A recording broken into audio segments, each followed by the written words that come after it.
Assalamualaikum warahmatullahi wabarakatuh. Perkenalkan, saya Muhammad Zaki dengan NIM 2406135801. Di sini saya akan mempresentasikan sebuah PPT yang berjudul Difusi Informasi Pertanian dan Faktor yang Mempengaruhinya. Presentasi ini membahas proses penyebaran inovasi pertanian serta faktor-faktor kunci yang mempengaruhinya dengan berfokus pada strategi peningkatan di Indonesia. Dengan mempelajari bagaimana inovasi dapat mentransformasi sektor pertanian untuk kesejahteraan petani dan ketahanan pangan nasional. Selanjutnya adalah, apa itu difusi inovasi pertanian? Difusi inovasi pertanian adalah proses penyebaran ide, teknologi, atau metode baru dalam praktik bertani.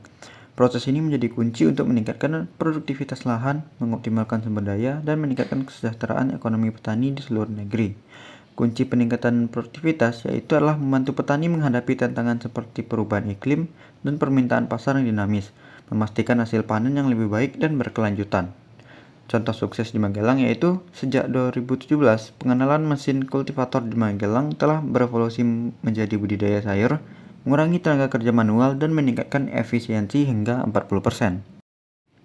Faktor-faktor yang mempengaruhi difusi inovasi. Yang pertama adalah karakteristik inovasi. Inovasi yang mudah digunakan, memberikan manfaat yang jelas, dan memiliki keunggulan yang relatif dibandingkan metode tradisional dan lebih cepat diadopsi oleh para petani. Yang kedua adalah komunikasi efektif, yaitu saluran komunikasi yang tepat, seperti demonstrasi lapangan dan pesan sederhana, dapat mempercepat proses persuasi dan adopsi inovasi baru. Hal yang ketiga adalah struktur sosial, yaitu peran pemimpin opini dan jaringan sosial petani sangat berpengaruh, dikarenakan rekomendasi dari rekan sebaya sering kali menjadi pendorong utama.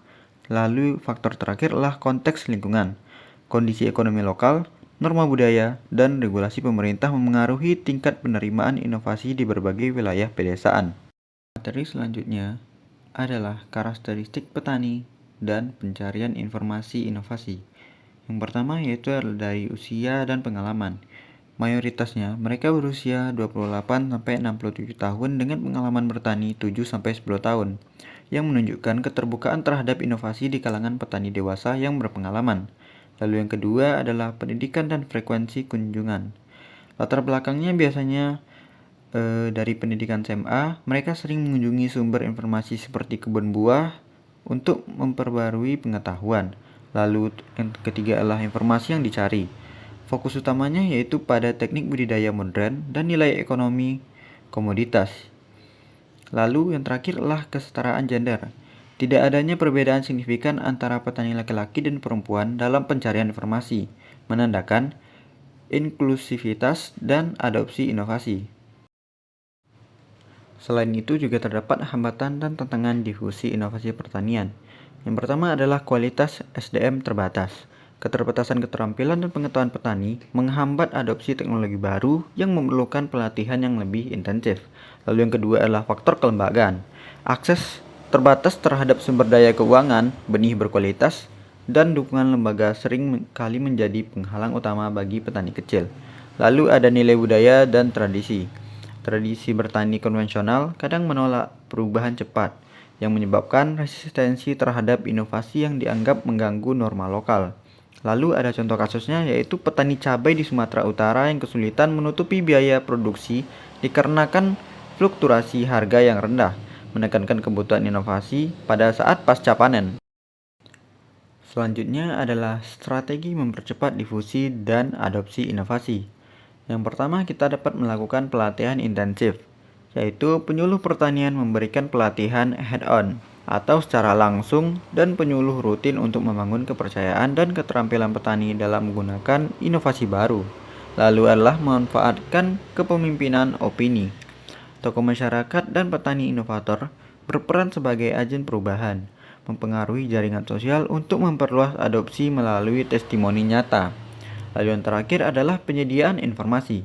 Informasi relevan disediakan melalui aplikasi mobile, demo lapangan, dan media lokal yang mempermudah diaksesnya oleh petani di daerah terpencil. Selanjutnya adalah dampak positif difusi inovasi pertanian. Yang pertama adalah peningkatan produktivitas. dengan adanya adopsi teknologi baru dapat meningkatkan hasil panen hingga 30-50%, yang berdampak langsung pada pendapatan petani dan stabilitas pasokan pangan. Lalu ada modernisasi sistem, yaitu pengurangan beban kerja manual melalui alat otomatis yang memungkinkan petani lebih berfokus pada inovasi lebih lanjut dan diversifikasi usaha.